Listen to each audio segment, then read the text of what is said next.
Former U.S. Secretary of Treasury Henry Morgenthau even called for the BIS to be completely liquidated, and he felt so strongly about it because he thought that the BIS was actually collaborating with the Nazi Germany, that they were funding the Third Reich. And so he said that effectively this quasi-international entity without, any moral or ethical constraints has no right to exist. By virtue of right now, as we're seeing, trading with Israel, like, does that make you guilty? Now, and now you might get a little bit more of the flavor of this. If you say yes, you might immediately be accused of anti-Semitism. If you say if you say no, you might immediately be accused of wanting to kill Palestinians, right? So it's that kind of problem that you then land in. Hello, everyone, and welcome back. I have a fantastic guest today, Dr. Pascal Lottaz. Pascal is a professor for neutrality studies at Kyoto University in Japan, where Pascal specializes on neutral actors in international relations, especially on neutrality during the two world wars and during the Cold War. He recently published several great books, including Sweden, Japan, and the Long Second World War, and Permanent Neutrality, a model for peace, security, and justice. Also, I have to say that Pascal is a fellow YouTuber. He runs one of my absolute favorite channels on geopolitics called Neutrality Studies. I have to admit that Neutrality Studies is my go-to channel on a daily basis, and you will find it linked below. Please do subscribe for excellent, timely, and spot-on analysis of current events. Today, Pascal and I will discuss who is behind the rapid development of central bank digital currencies around the world. As I frequently discuss on my channel, CBDCs will end privacy and freedom as we know it. Specifically, we will discuss the role of the Bank for International Settlements that is running the show. Pascal, welcome. Thank you very much for joining today. Hello, Lena, and thank you very much for having me. I would like to start with something that I'm personally very, very interested in, and I would love to get your insights. First, I would like to dive deeper into the history of the Bank for International Settlements so that our viewers can understand just how unique and unprecedented this private entity is.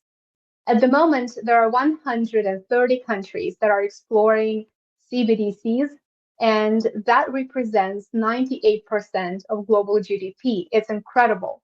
What's even more shocking, according to the Atlantic Council, a new record high of 64 countries are now in the advanced phases of CBDC exploration. So, hearing that data, it becomes really clear that there is something going on behind the scenes. There must be a centralized entity that is sort of coordinating the process, starting with developing the framework for CBDCs and then ending with when these CBDCs will be piloted and eventually fully launched. So as it turns out, a private quasi-international entity, the Bank for International Settlements, or BIS for short, has played a key role in the process for developing CBDCs.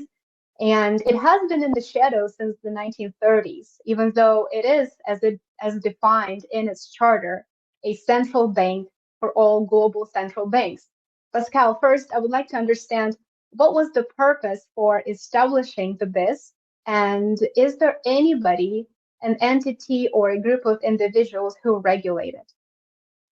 Well, the BIS is one of the most interesting international institutions that never get actually a light shown on them. It's physically located in Basel, Switzerland. I mean, I am from a different canton in Switzerland, but if you ever go to Basel, right outside the station, right outside, there's this big tower, and that's the BIS, the headquarter. And the way it was created, why it is called Bank for International Settlements, is because it was conceived originally as an institution to regulate the First World War settlement payments from Germany to other states. Germany lost the First World War. It didn't lose it the same way that it lost the Second World War, right? The Second World War was completely bombed out and Berlin was burned and Hitler killed himself in the bunker. The First World War was completely different. Germany had no soldier on its soil. It just basically collapsed. It lost the ability to fight the war after 4 years. But its soldiers like wreaked havoc on other countries, including France and so on.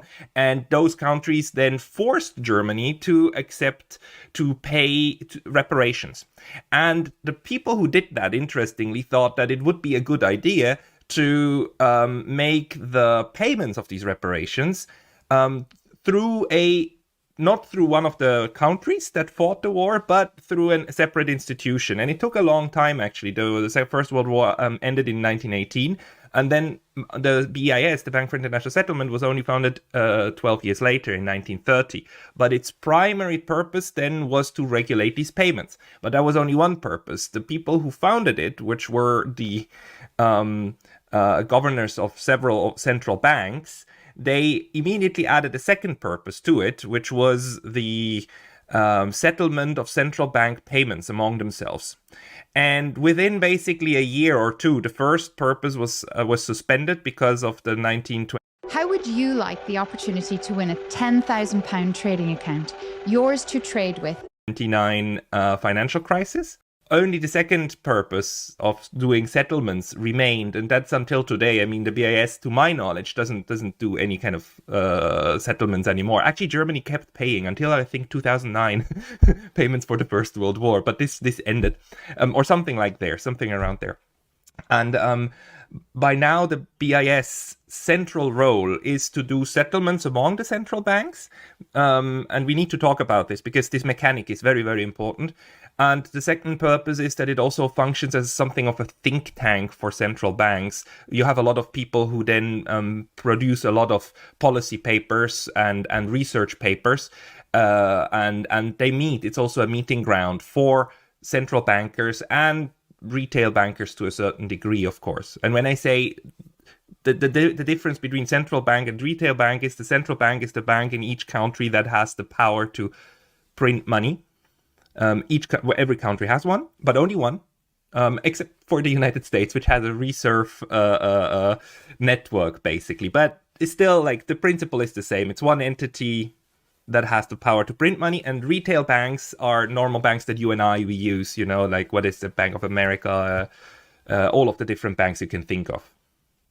And that's maybe about the history of the BIS. And one more thing that is important is that the way that it was created, because you also asked about supervision, is that the central bankers of France, England, Germany, several others got together and founded this thing. And then they asked Switzerland to host it because they didn't want it in one of the big countries, in one of the major powers. They said, we need a small neutral one that takes care of it. And they actually asked it, can you please give it extraterritorial rights so that it's not regulated? It's not actually incorporated under Swiss law. It's separate from it. And the Swiss police and the Swiss military has no right to go in there. And in 1936, that was even made into a little treaty. So the BIS exists, legally speaking, very similar to the way that the United Nations exists, right? In New York, you have the United Nations, the headquarter, but that headquarter has a host country agreement with the United States, which makes it not part of US soil. And when Mr. Lavrov goes there, he has the right to go there as a Russian, even though the Americans right now hate the Russians. But he has the right to go there because it's not part of the United States and it's part of the agreement that everybody can meet there. And similarly for the BIS, it's in Switzerland, but not regulated by Switzerland. And it has no supervision. There's no supervising body. So the Bank for International Settlements appears to have a very controversial history. And specifically, before we get into kind of present day, I would like to stop a bit and talk about the World War II period. So during the World War II, as you wrote in the book, the BIS employed officers from the countries that were literally at war with each other. And so those officers sat under the same roof while their brothers, sons, their fathers literally were busy killing each other on the battlefield.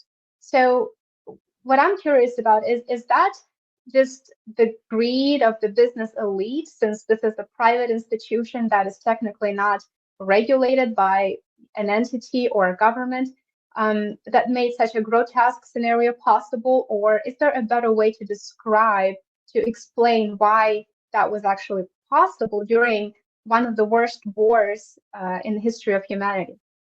It's a very good question. It's one of the reasons why I looked at this institution, because it's also an example for a neutral actor, in the sense that the bank itself was able to function even during a big world war. Now, the reason why it's possible is first because the way it was set up, it was actually created with the idea that it should still be able to function even during times of war. That's part of its charter, actually, I think. Article 10 or something says, like, in times, the BIS assets and so on are inviolable, cannot be attacked, cannot be sequestered, cannot be taken away during times of peace or war. So this was already at the mind of these people, and then the sheer fact also that they were operating in Switzerland, which was also neutral, which then made it possible that people from these different countries could still travel to Switzerland and be there. And from what I read is that they didn't really like to meet each other anymore, but they were still working for the same cause, for regulating settlements among each other. And the thing is, among each other, I mean, the one thing the Bank for International Settlement did as a matter of policy is that they said, we're not going to do settlements anymore between central banks of enemy countries. So the English, the British Central Bank and the Japanese Central Bank, if for whatever reason, if they had a reason to want to do a settlement of a trade, then the BIS said, we're not going to do that. You are enemy countries. We are not going to try to aid and abet somehow trading with the enemy from either side. So we don't want to get into this mess.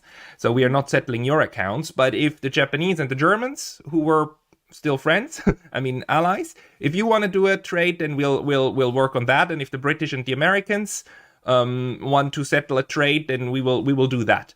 So we will work within the camps on both sides, because that's what we are here for. Because the institution is like, this is why we exist. So either we stop operations completely, or we continue operations, but we do take wartime measures, policies ourselves. And that they decided on the second one. I wouldn't say it's so much greed. It's more like, you have an institution that's supposed to do something. And the decision is, do we do that? And how do we do that under extreme circumstances? One of the most important things also for neutral countries is to understand that by the very nature that of your neutrality, you're not at war. The others are at war. They are fighting. And I don't like that. I mean, as a Switzerland in the First and Second World War, I have a okay relationship with the Germans. I have an okay relationship with the French. They're my friends. Sometimes they threaten me. But overall, I'm just sad that they're fighting with each other. But, I mean, I want to continue with both of these guys. The idea then that trading with the Germans is evil, that was made up post facto, because we learned post facto, like all of the evil. I mean, it was already known at a good part at the time and so on. And there's a big historical debate about guilt of trading with one of the two. But, by virtue of right now, as we're seeing, trading with Israel, like, does that make you guilty? Now you might get a little bit more of the flavor of this. If you say yes, you might immediately be accused of anti-Semitism. If you say if you say no, you might immediately be accused of wanting to kill Palestinians, right? So it's that kind of problem that you then land in. But you have an existing relationship. You don't start it. It's just a question, what do you do with the existing relationship? Do you alter it or do you not? And so the BIS decided to continue its business, but alter the policies to which it does. And I think this is one of the kind of most controversial aspects as far as the BIS goes, because we know that one of the first presidents of the BIS was actually an American, and during the same time, former U.S. Secretary of Treasury Henry Morgenthau even called for the BIS to be completely liquidated, and he felt so strongly about it because he thought that the BIS was actually collaborating with the Nazi Germany, that they were funding the Third Reich. And so he said that effectively this quasi-international entity without, any moral or ethical constraints has no right to exist. And of course, that's kind of exactly what you just said, if we make a parallel to present day. Precisely, and the Morgenthau is very interesting because Morgenthau was a hawk in many ways, and the guy who then became the governor of the BIS, I think McKinnick, I forgot his name, but he became the governor, the president of the central bank in 1940, and that was when the United States was still neutral. I mean, it was neutral until 41, right, officially, although it already supplied weapons and stuff, but we know the Americans do that now as well, but they still call themselves and not part of the war, which already happened back then. But they were officially neutral. There were neutrality acts. The Americans at the time. Hey, are you currently a business owner or someone looking to get into business, but called themselves neutral? It's very interesting. The most important neutral country of the last 200 years is actually not Switzerland, it's the United States. It was neutral for 150 years, and that lasted until 41, until the Japanese bombed them out of it. So when he became president, he was still a representative of a neutral country, and then a year later, he basically transformed into like a national, a citizen of a belligerent, but he carried on his mandate very much the way that others would have expected, and in a quite neutral way. In terms, he felt more obliged to the goals of the bank of the BIS than of the war aims of his country, and that's something that Morgenthau hated him for. Morgenthau said, "You must not do trade. You must not enable trade with the Germans." And he said, "But we also enable trade with you, with the Americans." Yeah, but only the Americans, because the Americans are the good ones and the Germans are the bad ones. And it's always like that at war, that both sides will tell you the other one's is the baddie. Therefore, if you do anything with them, you're bad too, so stop it. And the neutrals always go like, holy Jesus, I just want to continue doing my thing. So the BIS is I think it's such a unique entity, and it's no wonder that it's managed to maneuver through all these years in a way that now it's in a position to develop a framework for something that will completely transform the life of the humanity, because we will be in this new age where digital currencies will be our new form of purchasing groceries or purchasing anything. And I think that is something that is really surprising to me, that this entity has managed to sort of survive through all of these years, through through the end of the First World War to up until now, and be in a position of power. And so to sum it up, the BIS is a global private financial organization, as you just mentioned.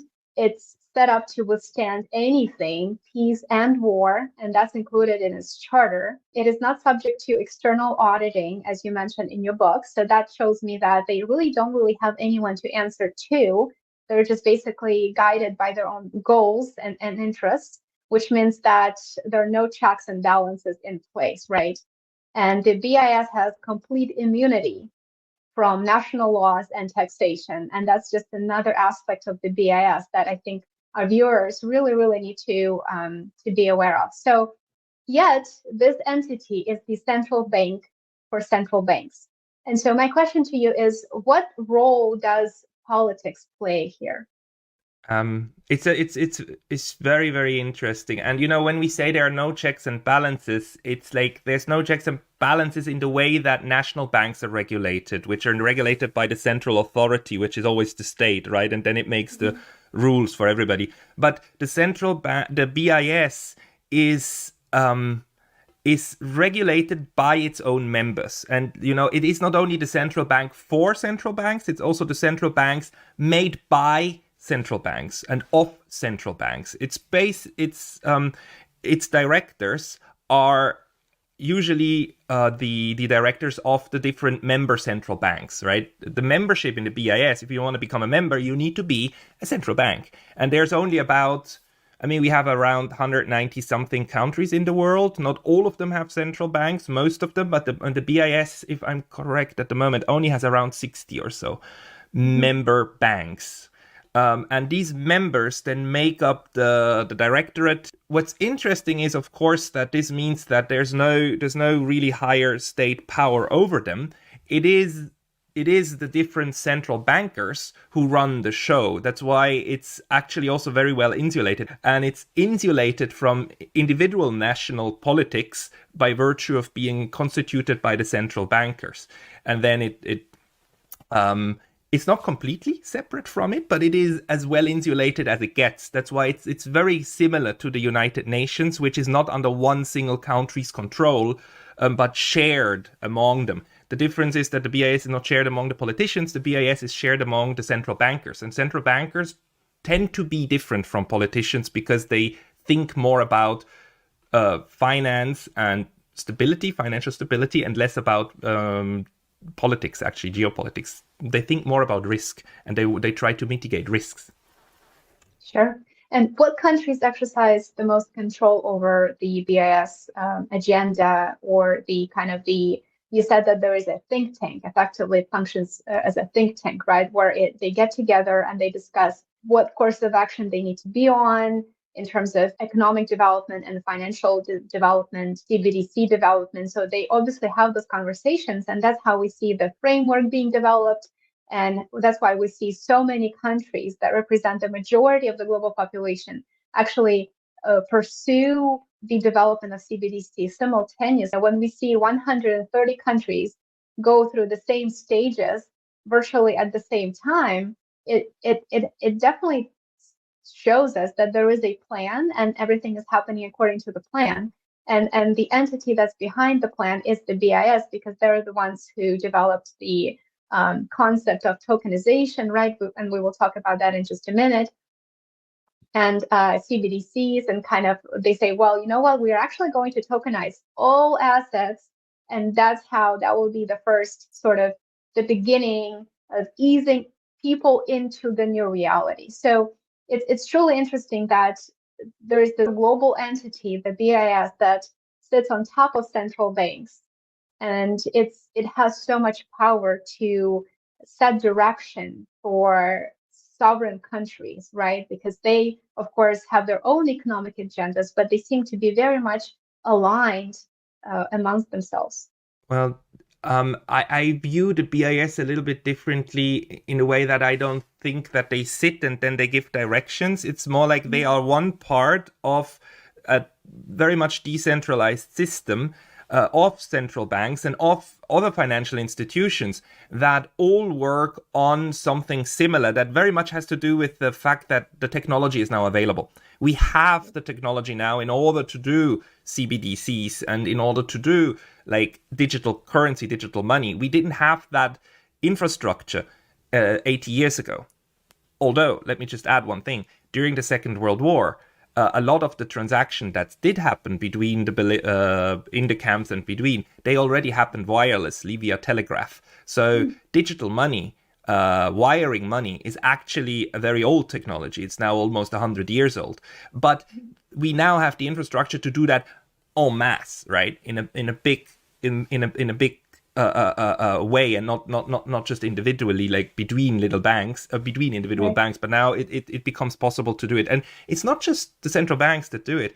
I mean, Bitcoin is very much a private initiative in order to create a private money. And this is really something that also proved to central banks and so on that there is possibility that something will emerge that will become money that is completely part of the private sector. And central banks and the BIS are not afraid of that. They work with that. I mean, this is just part of how 8 billion people on this planet interact with each other.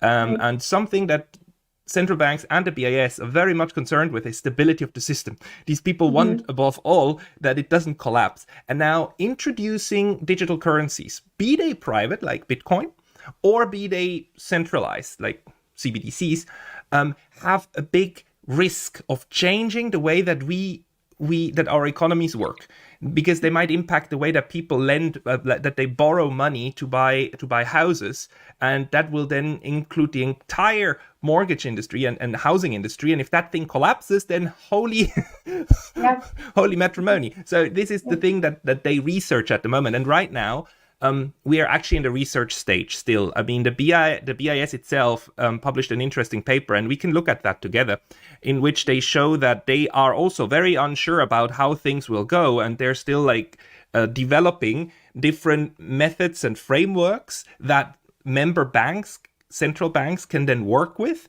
whether if they want or not. Not if they want to do so. If they want to do it differently, they do it differently, because the BIS has no decision-making power. They cannot say you have to do this or that. They can just offer services. And if the members say like, yeah, we want to use that, they do. If they don't want to do, they don't. And again, like only about 60 countries are member of the BIS. The others, they just don't participate because they don't want to. That's fine. The BIS still works for the ones that want to. And it's regulated again by its member banks. So, but I don't know, because you asked this good question, who controls it?